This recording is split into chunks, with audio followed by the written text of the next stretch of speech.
Oye, pues lo de Guerrero fue devastador, Sí. fue inesperado, Sí. una tormenta tropical que sube Atípica. a huracán 5, En unas horas. En unas horas, una cosa brutal, y la devastación es terrible. Así es que hay que apoyar Hay a que los ayudar. compañeros de Guerrero. Y hay que ver dónde están los centros de acopio, ubicarlos Sí. y hacer donaciones. Y hay que ver de dónde se saca dinero para apoyar a Pues hay Guerrero. dinero, está, ya en grite y grite que ya no existe el Fonden, pero sí Ahí hay está. dinero. Pero se va a necesitar más. Sí. ¿De dónde se podrá sacar más dinero?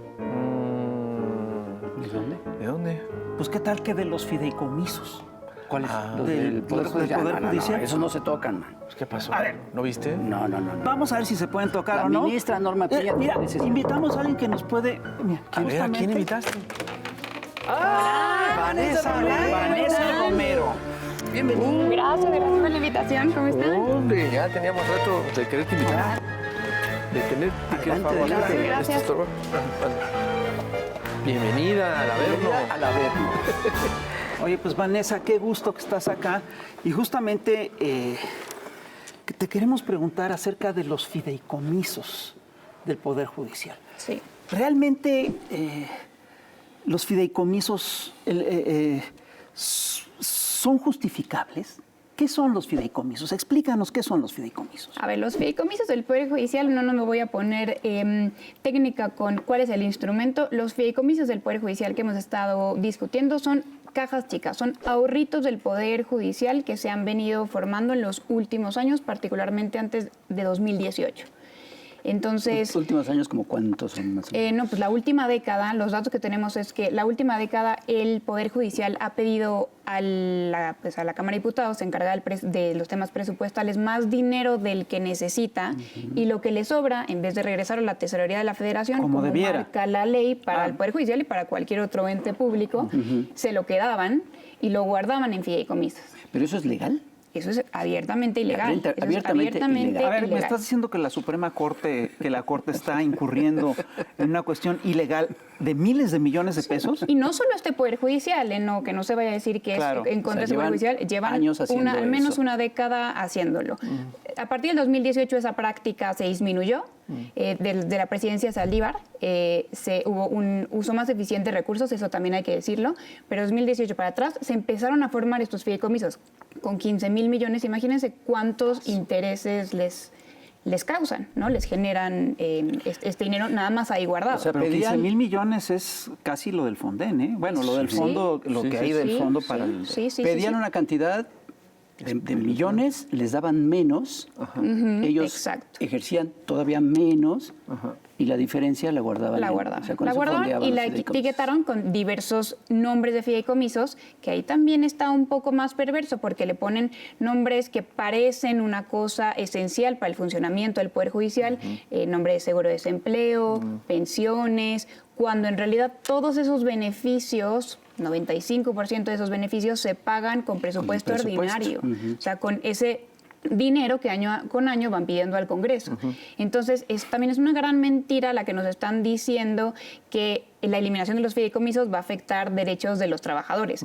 Cierto es que una mínima parte de esos fideicomisos tienen aportaciones voluntarias de ciertos trabajadores y es clarísimo en el dictamen de extinción de fideicomisos Eso que se va no a se va a respetar. tocar. Ningún derecho de trabajador puede ser afectado por eso. Entonces, a mí lo que me parece gravísimo de toda esta discusión pública es que está el Poder Judicial, el encargado de impartir justicia, mintiendo abiertamente, a plena luz. No, espérate, son varias cosas. No solamente está mintiendo, sino que antes incurrió en una cuestión ilegal que Sí, tiene que ver con claro, dineros. claro. Pues sí hay un problema, ¿no? Claro. Y eso no solo debería traducirse en regrésame ese dinero, sino en quién tomó esas decisiones y por qué con tanta libertad y sin transparencia. Es cierto, lo que se dice hoy es el poder menos transparente y el que más debería serlo por una cuestión de legitimidad, ¿no? O sea, al final del día el que decide las cuestiones más básicas de nuestra propiedad, de nuestra libertad, de nuestra resolución de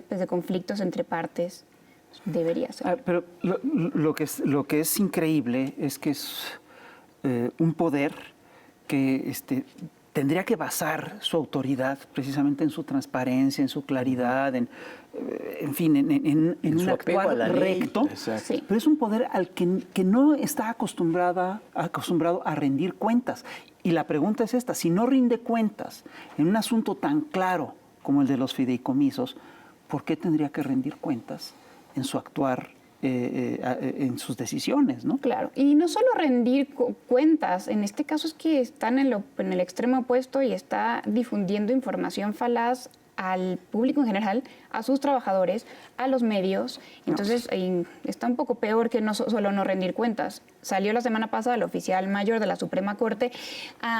Pues tampoco puedo decir que intentó mentirnos, pero sí intentó confundirnos. Es que esto no era remanente, pues, por tanto no era un subejercicio que tenía que haberse devuelto a la tesorería, sino que eran ahorros y que se consideran, tienen un tratamiento diferente en términos legales. Tampoco es cierto. Entonces, buscan escudarse en temas que son complejos para la sociedad, pues es un tema presupuestal, los temas incluso jurídicos suelen ser complicados para todos aquellos que no son abogados. Entonces, pues de inicio la formación del Poder Judicial ya tiene cierta secrecía, pues como les parece tan técnico, parece que no tienen nunca que explicar por qué o cómo deciden, ¿no? Solo porque el artículo número 27 lo dice, entonces ya su decisión está justificada. Así no funciona, pues, la explicación del funcionamiento de un poder, de todo un poder. Entonces, durante largos años fueron formando estos fideicomisos. Son 13. Sí. ¿Qué tienen? ¿Qué hacen esos fideicomisos? ¿Para qué son utilizados? ¿Para qué es utilizado ese dinero? La última cuenta pública mostró que únicamente el 4.6, 4.8% de esos fideicomisos han sido utilizados. Hay uno que se utiliza, que es el que sí está previsto en Ley Orgánica de Poder Judicial y es el que va a permanecer conforme a lo que resolvió Cámara de Diputados y Cámara de Senadores. Ya veremos qué resuelve la Corte porque seguramente terminará ya, ¿no?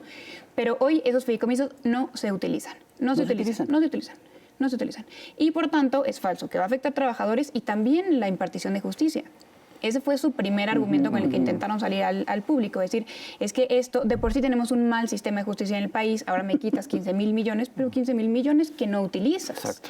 Y ahora van a intentar que todo este tema de Cámara de Diputados y Cámara de Senadores se caiga precisamente en el Poder Judicial, seguramente van a intentar llevarlo a la Suprema Corte, diciendo que hay autonomía presupuestal del Poder Judicial. Pero ¿cuál autonomía presupuestal de algo que, uno, no te correspondía y dos, ni siquiera estás ejerciendo? ¿Cómo estoy afectando tu autonomía presupuestaria con algo que tienes guardadito en un fideicomiso? Pero, ¿cómo están etiquetados? ¿Para qué supuestamente se van a utilizar en caso que se utilicen? A ver, hay efectivamente 13 fideicomisos. La mayoría están etiquetados como si fueran beneficios para trabajadores, pensiones, retiros, temas de salud, casas de la cultura. Entonces, están perfectamente bien distribuidos para que no entendamos que es una sola bolsa que les genera recursos individuales. Ah, caray. Entonces, una sola bolsa, están etiquetados como servicios que le dan a los trabajadores, pero así no se ejercen. Pues es que así no funciona. Así De ahí no no funciona. sale, de ahí no sale dinero. De ahí no sale dinero. Esos rubros que se descubrieron que son para clases de yoga, boliche, mantenimiento de sus casas, jardinería, cuando ningún edificio de la Suprema Corte de Justicia tiene jardín. ¿Eso dónde lo encontraron? Se cubren con presupuesto regular. Ah. Se cubren con presupuesto regular. Eso es aparte. Sí. Es como absurdo todo, ¿no? Sí, y lo que estaban explicando es, sí, efectivamente no tenemos jardines, pero se usa para control sanitario. Sí, no importa, es darle más vueltas al mismo caso y no importa cómo lo llames, es dinero ilegal. Y lo demás lo pagas con presupuesto ordinario. Eso es. ¿Cuál es el interés de la Suprema Corte de mantener eso? Yo creo que es un tema pues, claramente político, claramente narrativo, y están preparándose para una batalla más grande con el presupuesto que la ministra Piña solicitó un incremento de 4%, ¿no? Entonces yo creo que por ahí va la cosa. Yo creo que es una muy mala estrategia por parte de la Corte, muy mala estrategia por parte de la ministra Piña.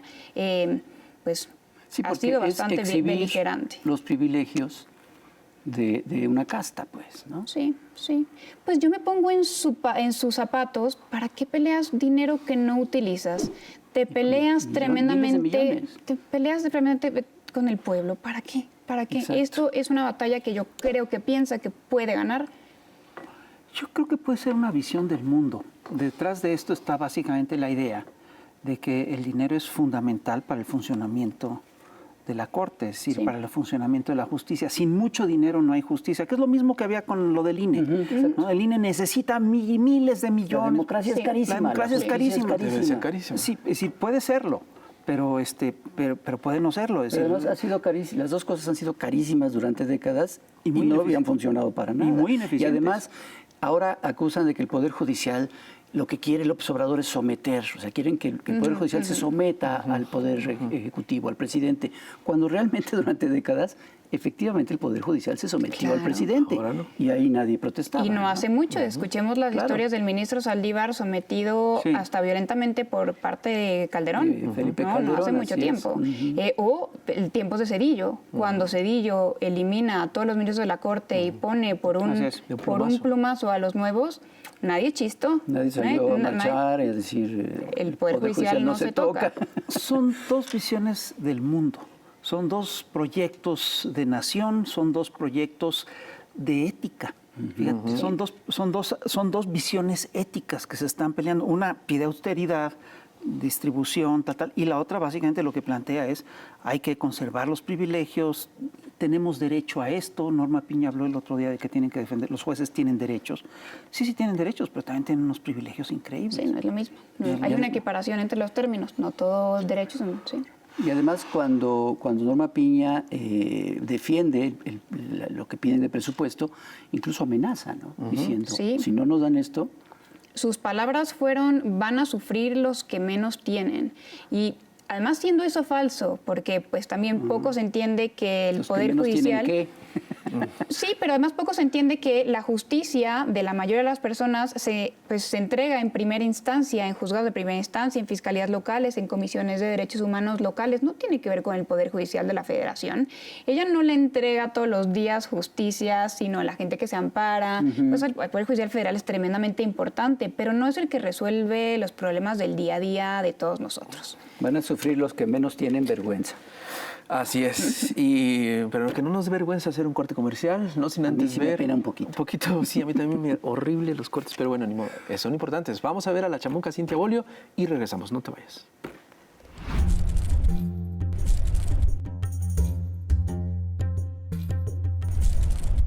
Querido electorado, a la indignación y desolación mundial por la escalada bélica de los gobiernos de Israel y Estados Unidos contra la población civil de Gaza en la Palestina ocupada, se añade la tristeza por la pérdida de artistas y creadoras como Heba Sahut, artista visual. Nuestra cultura, tan occidentalmente pero no accidentalmente colonizada, poco sabe de las y los artistas del Medio Oriente. Hoy, que de la tragedia surgen sus nombres, va este homenaje necesario a Heba Sahut y su hermosa obra, testimonio de su pueblo e historia. Heba, parte de una familia refugiada en Gaza por varias generaciones, desarrolló su amor por la pintura siendo muy joven. Estudió diseño y arte en la Universidad de Al-Aqsa, combinando su actividad creadora, familiar y laboral como maestra, con exposiciones y venta de su obra. En sus lienzos coloridos y emotivos, describe los paisajes, los árboles de olivo, el mar, la antigua Jerusalén, sus mezquitas e iglesias, y las tradiciones y costumbres que ella solo conoció a través de los relatos familiares, expresando con sus trazos el anhelo de volver, retratando mujeres y a sí misma con la paloma de la paz. En la que fue su última entrevista, Heba compartió: en mis pinturas intento vaciar los sentimientos negativos que ocurren en Gaza, pues todos sabemos que hay tensiones políticas y eventos que son complejos. Considero al arte el mensaje que envío al mundo exterior a través de mi expresión de la causa y la identidad palestina. Impresiona la emoción contenida, la profundidad y el amor en sus cuadros. Representa con luz y dignidad a su familia y a la Palestina que vive y vive en sus mentes y corazones. No encontrarás frente a ellos el estereotipo de la maldad, sino el retrato de lo que arrebata la colonización. Perdona la molestia, patriarcado de la guerra y el negocio de las armas, que amasas fortunas con la sangre de inocentes. Pero el arte de Jeva es ya símbolo y señalamiento inscrito en la historia del arte con mayúsculas, que clama por justicia para ella y los suyos. Hacemos eco de su clamor. Mujer palestina, madre de 4, murió en bombardeo junto a 2 de sus pequeños. Hija, nieta, artista desplazada y refugiada en Gaza, le sobreviven 2 hijos, su esposo y su hermana. En homenaje a Jeva Sahout y su importante obra, te invito a difundirla. Paz.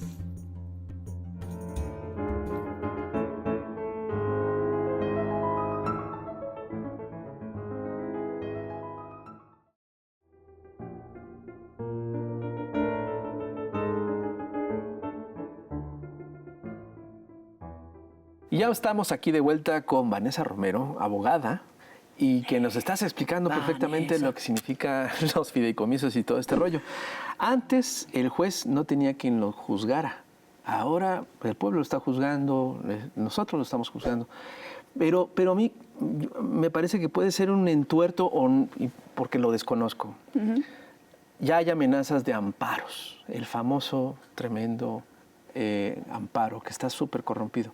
¿Qué menudencias y nudos legales se pueden presentar después de lo que acaba de pasar de la eliminación? ¿No? Sí, ¿cómo se van a defender? ¿Qué crees que se avisora? Van a ser juez y parte, ¿no? Sí, exacto. Sí, pero hay puntos que desmenuzar un poquito antes. Primero, para uno poder interponer un juicio de amparo, pues tiene que tener una afectación. Entonces, yo no sé si los trabajadores del Poder Judicial están tan conscientes de que lo que le está diciendo la ministra Peña pues es una mentira y ellos pues no van a ver una afectación en su nómina, en sus seguros, en sus pensiones, pues porque además lo dijimos aquí, pues se respetará conforme al dictamen. Entonces una afectación no la tendrán todos. Si alguien logra acreditar una afectación, entonces sí pasaría a ser conocido por el Poder Judicial y, como bien dicen, serían juez y parte. Eso, en principio, en términos legales, está prohibido. Uno no puede ser juez y parte, debería excusarse de conocer ese asunto. De hecho, es un delito, implica la comisión de un delito que se llama prevaricato. Wow. Pero lo cierto es que alguien tiene que resolver, pues ni modo que nos quedemos con un problema en donde nada más participó uno de los poderes. Entonces yo creo que van a resolver, yo creo que echarán para atrás parte del dictamen, parte de la resolución de las cámaras y pues ahí quedarán, como nuevamente se quedarán con el dinero que ya tenían en términos ilegales. O sea, van a recuperar algunos fideicomisos.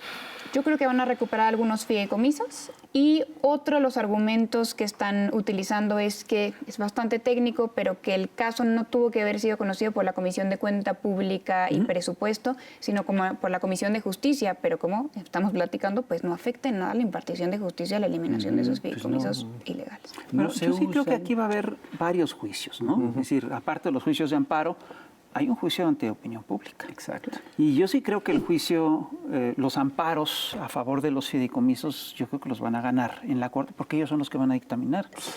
Pero yo sí creo que el juicio público va a ser muy difícil que lo ganen, porque mientras más se ventila esta información, más queda claro que ahí hay toda una serie de irregularidades. Y en el fondo está el hecho de que es un poder que no rinde cuentas. Es más, si ganan los juicios para recuperar los fideicomisos, pierden. Peor en el juicio ante la opinión pública. Exacto, Sí. ¿no? Sí, un buen movimiento por parte de la ministra Peña sería dejarlo así. Efectivamente va a perder. Pero eso no va a suceder. Eso no va a suceder. Claro que no. Y eso va a motivar, 15,000 millones de estimular, razones. Exacto. Y esa conducta va a estimular, va a motivar el plan C, o sea, de también Llevar fuego, sí. De cambiar esto, de la reforma al Poder Judicial que tanto urge. Sí. Yo creo que le está fortaleciendo una narrativa de por sí ya legítima. Yo me imagino cómo las personas, sobre todo las que no son abogadas, pues yo a lo mejor lo entiendo un poco más porque eso es técnico, pero las personas que no tienen justicia en sus asuntos día a día o que les toman años o que los están corrompiendo, intentando corromper todo el tiempo, y cuando ven que Collado salió libre o unos amparos, de verdad, el de Yasmín Esquivel inclusive, ¿cómo es posible que la justicia llegue nada más a ellos? ¿Cómo no van a estar enojados con el Poder Judicial? ¿Cómo no vamos a estar enojados con el Poder Judicial? Porque además han criticado al observador diciendo que es una venganza Sí. política y que es una cuestión política. Como si el Poder Judicial no estuviera también haciendo política, también lo está haciendo, claro. ¿no? Sí, decir que es político a mí me parece más que una obviedad. Claro que esto va a ser utilizado para efectos políticos, pues mal haría el presidente no hacerlo y no tocarlo, ¿no? La oposición no solo está en Xochitl Gálvez, en el Frente Opositor, en Claudio X, la oposición también está dentro de instituciones como el Poder Judicial. Norma Piña pues también es oposición. A ver, y más en los tiempos actuales. El grueso de los golpes contra los gobiernos progresistas de América Latina han sido golpes, básicamente golpes mediáticos y de guerra judicial.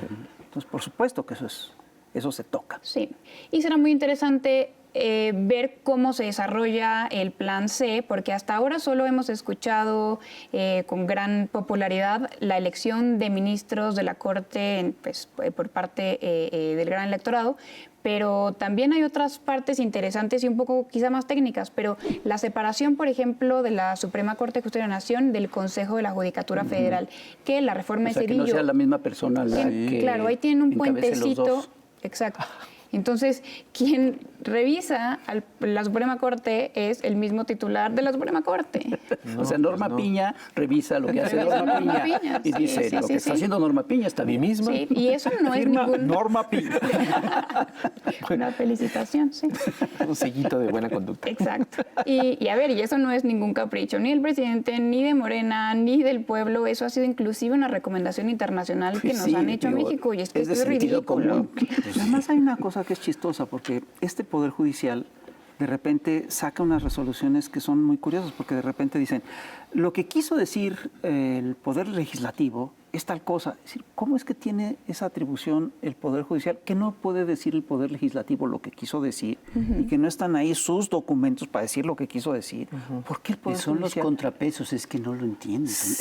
El Poder Judicial es el gran contrapeso frente al tirano. La verdad que eso sí no lo entiendo. Lo que están haciendo sí no lo entiendo. Sí, y esta visión justo de contrapesos en donde por alguna razón el Poder Judicial, como es más técnico, como es más letrado, le puede corregir la plana a los demás poderes. Y cuando los demás poderes llegan y le dicen, oye, tus fideicomisos son un poco dudosos, no te metas conmigo, la autonomía del Poder Judicial, porque más el Poder Judicial pues forma parte de todo el Estado, no solamente los principios que lo rigen es la independencia, la autonomía, pues también está la justificación presupuestaria, la eficiencia, ¿De la dónde saca transparencia. su presupuesto? Claro. ¿A quién se lo pide? Claro.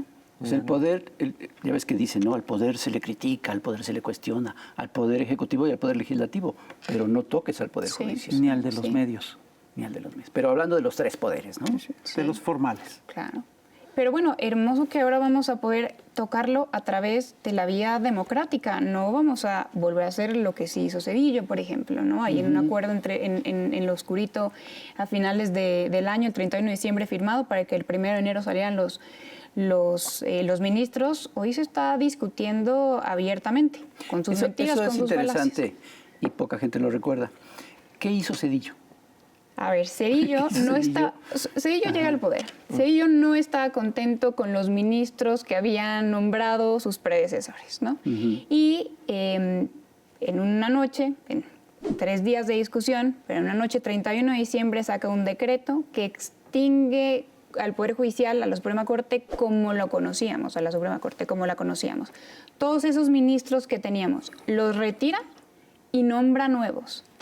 Manda ternas al Senado para que sean nombrados todos nuevos ministros. Y ahora hablan de ministros a modo, pues yo no sé qué era eso. O sea, por puro un decretazo. caprichito. Sí, sí. O sea, se llama- Y en los medios se habló... ese es un golpe de Estado. Así, un golpe de Estado. Hoy lo analizamos eso como lo que fue. Pues en su imagínate momento que en el los medios, observador ¿no? hiciera eso ahorita. No, hombre, olvídalo. Dictador. No, sí. ¿Qué dijeron los Venezuela. medios y los analistas No, en ese silencio, momento? silencio sepulcral. Hoy ya lo analizamos como lo que fue, como un golpe de Estado. A mí todo esto me suena a soberbia. Es que cuando yo analizas los poderes, ¿no? Los poderes fácticos son y los poderes... intereses. Sí, pero esa conducta de yo las puedo Sí. todas, de los grandes medios, del poder judicial, es espeluznante. Y yo creo que este malestar a todo el sistema Judicial desde el que tenemos nosotros como experiencia en un ministerio público, lamentablemente muchos abogados que se prestan a la corrupción y todo esto, todos estos escaloncitos que hay para tratar de acceder a la justicia pronta y expedita, entre comillas, están muy mal parados en México desde hace décadas. Yo veo un campo fértil para que convencer a la gente en esta reforma al Poder Judicial muy fácil. Y también esto se tiene que decir, los que entregan justicia en el país no solamente es el Poder Judicial, pues también están las fiscalías que no forman propiamente parte de ese poder y que no son federales, o sea, todo forma parte del poder local. Entonces, también que nos vendan que tocar el Poder Judicial Federal va a afectar en algo la justicia no es cierto. Este país sí necesita una reforma en materia de justicia muy profunda, tanto presupuestal como orgánica, técnica, pero que la haga la Federación y también los estados, sobre todo los estados. Ándale. Oye, una pregunta. El otro día vi un cuadro comparativo que me llamó mucho la atención, que señala que el Poder Judicial de México es uno de los mejores pagados del planeta y es uno de los más caros del planeta. Sí.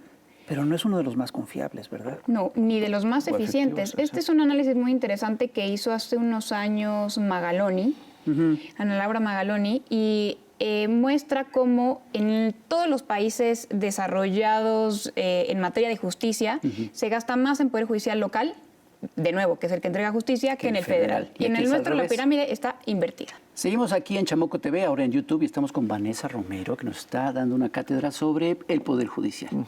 Que es un Poder Judicial que aquí en México, pues uno pensaría, y así te lo venden, que es puro, pues, ¿no? Se constriñe a decisiones judiciales que tienen que ver con la justicia, y lo que está haciendo López Obrador es política, como si esto fuera malo, ¿no? Sí.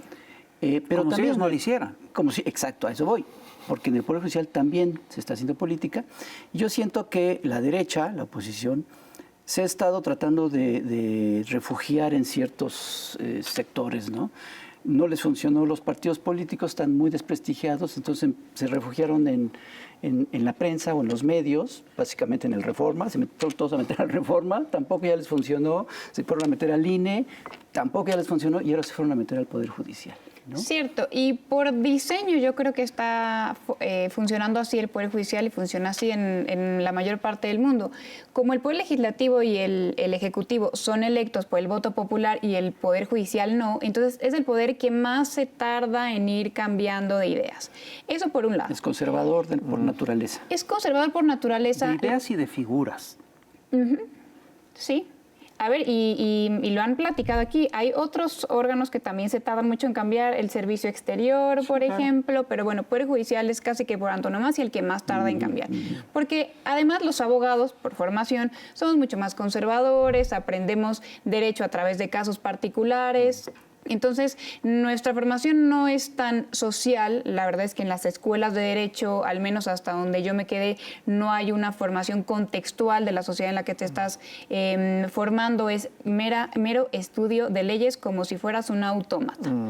Y sí, así está funcionando nuestro Poder Judicial de forma aislada de ese contexto.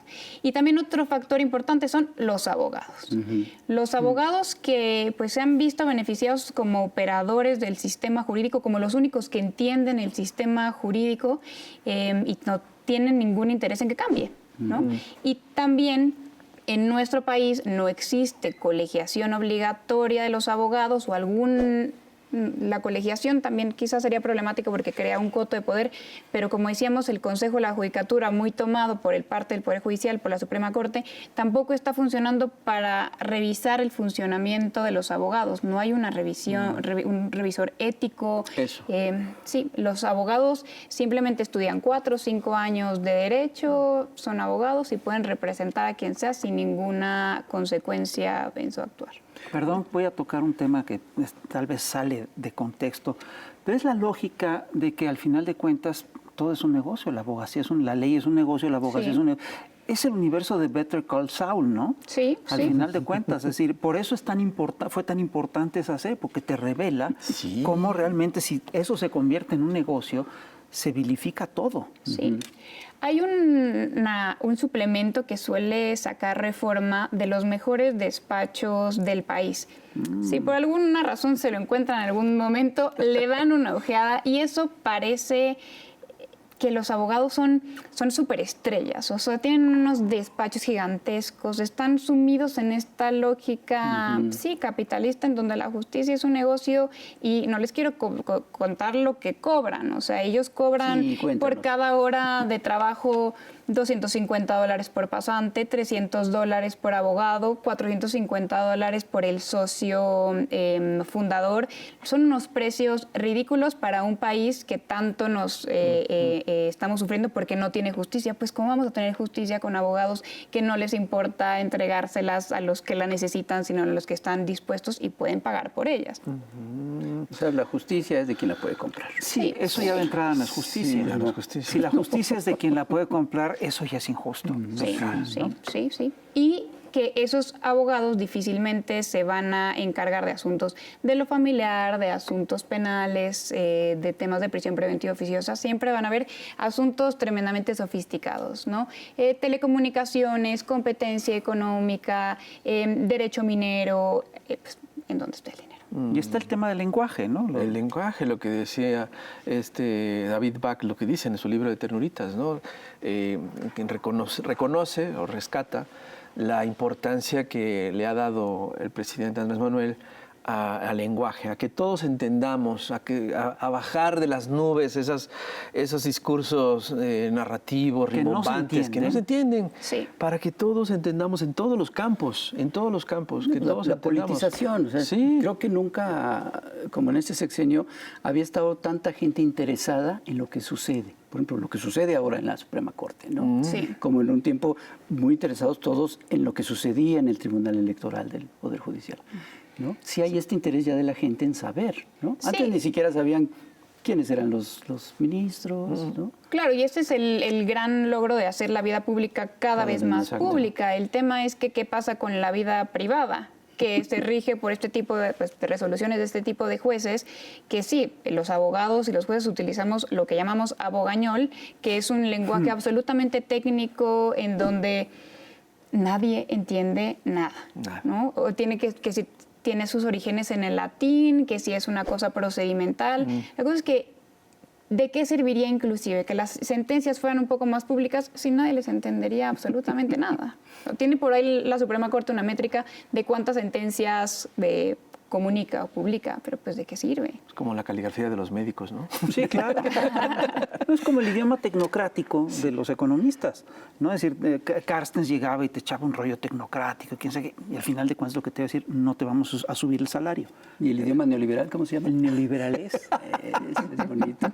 Oye, Vanessa, yo te he leído y te he escuchado que tú no estás de acuerdo con que los ministros de la Suprema Corte se elijan por votación popular, ¿no?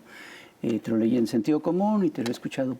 ¿Por qué no estás de acuerdo? A ver, yo no estoy de acuerdo porque yo creo que ¿qué piensas en general de esto? Yo creo que la propuesta es nada más, la propuesta original fue nada más ministros de la Corte electos popularmente, ¿no? Como si fueran diputados.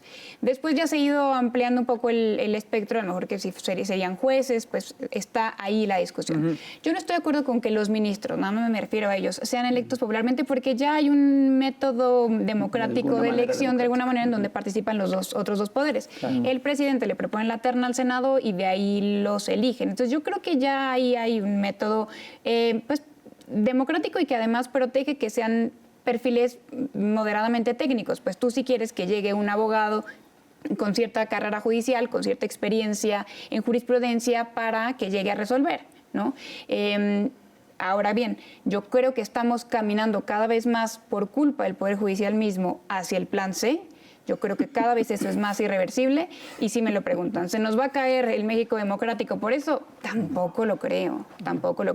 Yo hoy más que nunca creo que el Poder Judicial requiere una reforma profunda ante la gran, más allá que si son electos o no democráticamente, ante la gran pérdida de legitimidad. Hoy pensamos que los jueces son meros autómatas del derecho, que ven el caso preciso, que ven la ley, la aplican y... ya, tengo mi solución. Eso no es cierto. Los jueces todo el tiempo son políticos, pero además imprimen en sus sentencias juicios de valor. Entonces, sí importa cómo fueron educados, sí importa cómo ven el mundo, sí importa su visión de país, sí importa... Claro. Por tanto, por eso era importante que los jueces fueran educados en temas de género, ¿no? Para que no siguieran resolviendo como lo hacían en el pasado, pues con resoluciones patriarcales, y eso nos pareció muy obvio. No nos parece muy obvio cómo tenemos que tener esta transición también respecto a la visión neoliberal de país. Claro. Porque en la época de Juárez... Sí, en la época de Juárez los ministros eran electos. De hecho, el ministro era el que reemplazaba al presidente después del vicepresidente. Está el presidente, el vicepresidente, por los que se votaba directamente, y luego estaba el presidente de la Suprema Corte. Y si faltaba el presidente, entraba el vicepresidente; si faltaba el vicepresidente, entraba el presidente de la Suprema Corte, porque había sido una figura votada públicamente. Y así, y eso es lo que te explica la llegada al poder de Benito Juárez, de Sebastián Lerdo de Tejada. Es así de simple. Y también aclarar que aun cuando esa reforma pase, o sea, yo no estando de acuerdo de inicio, aun cuando pase esa reforma, también entendamos que no es que van a ser sirvientes del Poder Judicial, del Poder Legislativo, Ejecutivo, pues tienen que resolver conforme a derecho, ¿no? No es una solución ahí, no será una solución a modo. Oye, que esa es otra, ¿no? Critican mucho el plan C, como diciendo, es un plan malévolo para hacerse también del Poder Judicial. Pero ¿cuál es el plan C? Finalmente, ¿qué es? Pues es decidir democráticamente. Claro. Y tiene un pavor a la democracia. El plan C, básicamente, el presidente hizo un paquetito que va a ser yo creo, su última gran reforma, y es Poder Judicial, Guardia Nacional y reforma político-electoral, ¿no? Entonces nos está diciendo desde antes, si vas a votar por Morena en 2024, este es el plan. Entonces yo sí, además no solo democráticamente, sino con las cartas abiertas, pues. ¿no? Sí, sí, y con la posibilidad de discutirlo, porque yo nunca había visto las bases tan involucradas en la formación de este tipo de reformas. Antes, de nuevo, volvamos al caso de Zedillo, eso pasaba de noche a la mañana, discutido en una mesa de 4 y se acabó. Y en la guste o no. presidencia de la República, en Los Pinos. Sí. Pero aquí uno de los temas delicados es que al final de cuentas una reforma judicial implica reformar muchísimas cosas. No es solamente la Suprema Corte, son los ministerios públicos, son las notarías, son los abogados, es la abogacía, son las escuelas de jurisprudencia, es incluso revisar cómo están las leyes, ¿no? Híjole, ¿eso cuánto tiempo nos puede tomar? Sí. Claro, eso es no hablemos de una reforma entonces de Poder Judicial, tienes toda la razón, eso sería lo correcto y lo más ambicioso, es una reforma de la justicia. Entonces, efectivamente, tocas Poder Judicial Federal, el plan de dividir Suprema Corte y Consejo de la Judicatura, ver cómo haces para fomentar en los estados sus propias reformas a poderes judiciales locales y a fiscalías que forman parte del Poder Ejecutivo. El tema de los notarios, pues la verdad es que también es un coto de poder que en este sexenio no se tocó y es, en conjunto con los abogados, es una mina de oro. Es una mina de oro para ellos y no es sino un límite para todo el pueblo para obtener los documentos que requiere para ejercer sus derechos. Eso a mí me parece impensable cómo no está hoy en el centro del debate. Uno tiene que pagar 30,000 pesos por iniciar un trámite de testamentario. Uno no puede, todo. sin el notario público, crear una empresa, no puede tener copias certificadas, no puede comprar una casa, no puede ni siquiera obtener la reposición de las escrituras del abuelito. O sea, eso es un límite para el ejercicio de derechos. Eso también es un límite para el acceso a la justicia.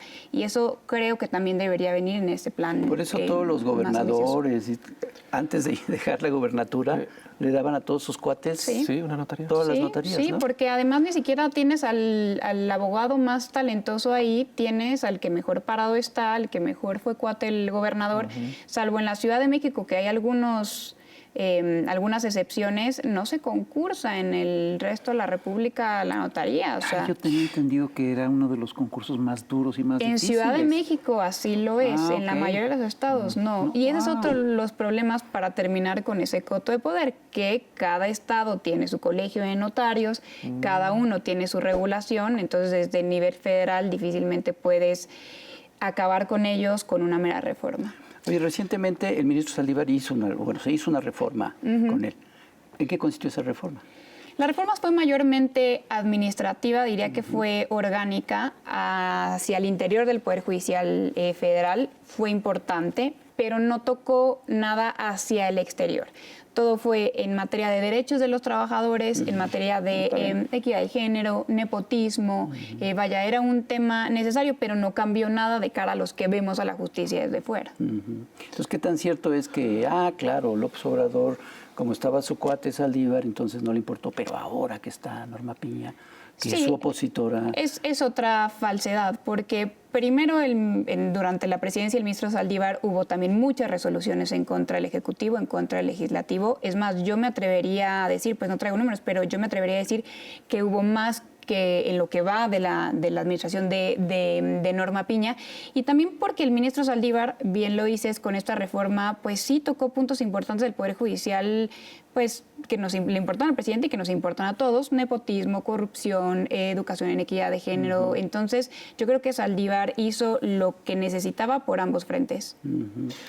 Yo acabo de ver varias gentes criticando, incluso vi cartones diciendo que los fideicomisos, la lana de los fideicomisos, se va a ir a la campaña de Morena. Supongo que hay indicios, evidencias de esto, ¿no? Sí, ¿no? Y ni siquiera, deja tú cartones, eso es el principal argumento de Xóchitl Gálvez, que estos fideicomisos son para el cochinito de Claudia, así ella lo dice. Como si se pudiera presupuestalmente, regresa a la tesorería de la Federación. El león cree que todos son de su condición. No, pero sí es increíble que se hagan acusaciones tan groseras, tan gordas. Precandidata presidencial diciéndolo así. Pero sin un solo dato, sin un solo fundamento. A Lili Telles. Sin un solo indicio. Es decir, lo único que se lo hace decir es su fantasía. Sí. Es un sueño húmedo. Y esta discusión no aguanta un rasguño en la superficie de los documentos. La Auditoría Superior de la Federación misma lo ha dicho. Entonces, todos los comunicadores, todos los políticos que yo veo que afirman con tanta libertad que le estamos quitando sus derechos a los trabajadores, pues abre el PDF de la Auditoría Superior de la Federación y se acabó. ¿Cómo podemos seguir teniendo credibilidad en ese tipo de comunicadores, en esos políticos, si en algo tan sencillo nos mienten? Porque hay gente que le sigue creyendo. Sí. Pero hubo una marcha hace unas semanas. Sí. Entonces, ¿por qué salió tanta gente, buenos trabajadores del Poder Judicial a protestar? Tampoco salieron tantos, Bueno, pero salieron. Sí, por ahí un ministro y un exministro. Yo veo dos razones. La primera razón es, este tema efectivamente puede ser complejo en tanto es jurídico y es presupuestal. Entonces yo creo que, la gente tampoco le sobran 4 horas al día para ponerse a ver dictámenes de la Auditoría Superior. Entonces tienen, asumo, cierta credibilidad en Norma Piña, en sus superiores, que le dicen: te van a tocar tus derechos, entonces te toca salir a marchar. Eso por un lado. Y por otro lado, esto yo creo que prepara el camino para la siguiente discusión, que es la discusión presupuestal, en donde quizás si me eliminas los fideicomisos, a mi trabajador no me afecte nada porque ya me informé, pero si me eliminan el 4% que está solicitando Norma Piña, a lo mejor tengo miedo de sí perder mi trabajo, ¿no? Entonces yo creo que es alarmar a las personas para una futura batalla por algo más grande. Porque está esta cosa de los derechos adquiridos, ¿no? Y los derechos... La expectativa de derechos. El dictamen, lo que dice, el dictamen de extinción de fideicomisos señala que todos los derechos adquiridos de los trabajadores se van a respetar. Entonces, si de los 15,000 millones de pesos que están en los fideicomisos necesitamos 1,000 millones para hacer frente a esos derechos adquiridos, que repito, es dudoso que existan, pero por si existen, se respetan. Se respetan esos. Pero la Corte ya ha distinguido entre dos categorías, pues ahí es medio técnico, de derechos adquiridos y la expectativa de derechos. Entonces, si yo soy un trabajador del Poder Judicial que todavía no me retiro, yo no tengo un derecho adquirido a ese fideicomiso. Yo tengo una expectativa de eventualmente retirarme y ganarlo. Eso no está protegido. Y eso lo ha dicho la propia Corte. Pero pues ya se le olvidó su resolución, su precedente. Hay una vieja canción chilena que se puede parafrasear hacia México, que diría que México limita al norte con Estados Unidos, al sur con Guatemala y Belice y al centro con la injusticia. Eso sí se concreta, ¿verdad? Sí. Y no estamos poniendo de nuevo el ojo en quienes sí pueden entregar justicia. Hay un cajón dentro de todas estas discusiones. Como bien señalaste, los problemas que tienen las notarías. El sistema penitenciario en este país creo que es un gran pendiente. ¿Eso también se vislumbra o se boceta ahí en...? Pues no se ha discutido como parte del Plan C y no forma parte del Poder Judicial. Entonces, forma parte del Poder Judicial el tema de las resoluciones, pero también está pues, más relacionado con el Poder Ejecutivo. Entonces, ahí, y también vuelve a ser local. Vuelve a ser local. Entonces, tenemos ahí una confusión tremenda entre qué es competencia federal, qué es competencia local, como nos pasa un poco en materia de seguridad. Entonces, donde le echamos la culpa al Poder Federal porque no hay seguridad en Guerrero, cuando no es responsabilidad del presidente, ¿no? Ok. Sí, Oye, Vanessa, hace un momento decías, ¿no?, de cómo se atreven algunos políticos y algunos opinadores a mentir abiertamente. Y tú de alguna manera has estado cerca de estos opinadores porque, bueno, participas en mesas de opinión y demás. ¿Qué piensas de esto que están haciendo, bueno, estos personajes? A ver, yo creo que le dan muy fácil la vuelta a través del mecanismo político. Dicen, esto es una discusión política, entonces no me voy a meter en la cosa técnica. Dicen, esto es muy técnico, esto es muy jurídico, o no lo comprendo, o también... Es que yo creo que muchos de estos opinadores se hicieron bastante comodinos. No había quien le diera la cara y le dijera, oye, lo que estás diciendo es una abierta mentira. Entonces, pues estaba muy fácil su discusión, peleaban entre ellos, platicaban entre ellos, se daban espaldarazos. Decían, sí, el presidente es un autoritario, ¿para qué leo este documento complejo de presupuesto? Nada más me voy a dar un espaldarazo con mi compadre, que junto conmigo quiere decir que el presidente es un autoritario. Pero entonces yo creo que, pues, esta apertura reciente de algunos medios de comunicación pues ha hecho que no puedan mentir tan impunemente, o quiero pensarlo. O sea, lo que hacían era alimentar sus prejuicios. Y no prepararse, abiertamente no prepararse. Yo creo que tenían construido una narrativa y habían decidido creérsela. Y a partir de eso, pues no tienes por qué cuestionar nada. El problema se da cuando salen cuestionamientos en otras partes, ya sea en la mañanera o en las calles o con gente incómoda como tú, ¿no? Esas son las cosas que rompen esta narrativa. Y eso otra vez nos regresa a esta vieja idea de que decir la verdad sí puede poner en conflicto a todo un sistema de valores, ¿no? Claro. Un sistema de valores que entra tan en entredicho porque se dicen verdades, es un sistema de valores cuestionable, ¿no? Sí, sí, ¿no? Y preocupante que tanta gente siga creyendo esa narrativa y pensando que es tan fácil, que es blanco o negro y se pierda también en los grises. Entonces tú, por lo que decías hace un momento, ¿sí crees que es muy probable el Plan C? ¿Muy factible? Yo creo que es muy factible, sí. A ver, ahora vemos que es tremendamente popular. Y, o sea, lo ves más factible que hace 3 meses. Lo ves más factible que hace 3 semanas, sí. Sí. Yo creo que, de nuevo, la ministra Piña ahí se equivocó con su narrativa. ¿Para qué te quedas con dinero que no sirve de nada? ¿Para qué te quedas con dinero que no es tuyo? Fíjate, en Japón existe ¿Qué te quedas ilegalmente con un dinero que no es tuyo? En Japón me contaba una amiga que vivía allá. Si tú te encuentras un dinero en la calle, no lo tomas. Claro. No lo debes de tocar porque no sabes de quién es, pero no es tuyo. Aquí es increíble que la Corte lo que hizo es que le llegó un dinero que ella pidió, se lo dan de más, lo guarda y piensa que ya es suyo. Es decir, sí hay algo que es escandaloso. Claro. Esta discusión tiene varios niveles. El primer nivel es ese, es la ilegalidad del recurso, ¿no? Claro. Y ahí debió haberse quedado. Claro. Yo no entiendo por qué seguimos escalando y confundiéndonos por aquí y por aquí. Si en ese momento debió haber quedado. La base, ese es el origen, está mal, es ilegal. Pero fíjate que es una hermosa metáfora de cómo funciona el Poder Judicial en nuestro país. Si está mal, si es ilegal, si es incorrecto, pero tengo argumentos técnicos legales para seguirlo defendiendo. Yo tengo, al final de cuentas, la decisión final y entonces porque no me lo vas a quitar. Porque yo me reviso a mí mismo. Porque yo me reviso a mí mismo. Y además tengo a una bola de gente defendiéndolo. Defendiéndolo. Es decir, Con términos complejísimos. Yo creo que se está construyendo una nueva narrativa sobre el tema que es muy poderosa, que es muy poderosa y que te habla básicamente, perdón que lo diga así, de un Poder Judicial corrupto. Profundamente corrupto. Sí. Y eso es lo que hace que la vayan a perder. Pues sí. Sí. Lo cual yo creo que es fabuloso, pues, ¿no? Se carcome. Porque estuvimos acostumbrados durante décadas a que lo deshonesto era lo que triunfaba. Sí, claro. Y nada más que el plan C, hasta donde lo conocemos, solo implica esas dos cosas, ministros electos y la separación de Suprema Corte y Poder Judicial. Es decir, todos los demás jueces permanecerían. Entonces sí necesitamos entender cómo vamos a revisar éticamente las resoluciones de esos jueces a través del nuevo Consejo de la Judicatura Federal. Claro. Pues, como dice la frase, el poder de la reacción es moralmente imposible. El triunfo de la reacción. El triunfo de la reacción. Es moralmente. Vanessa, imposible. muchísimas gracias. Muchas gracias por la Qué cátedra invitación. te echaste y la necesitábamos.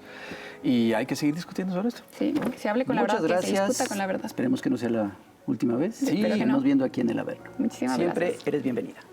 Gracias. Señoras y señores, otro programón para coleccionar, comentar, compartir. Y ya lo sabe, cuídense mucho y nos vemos a la próxima.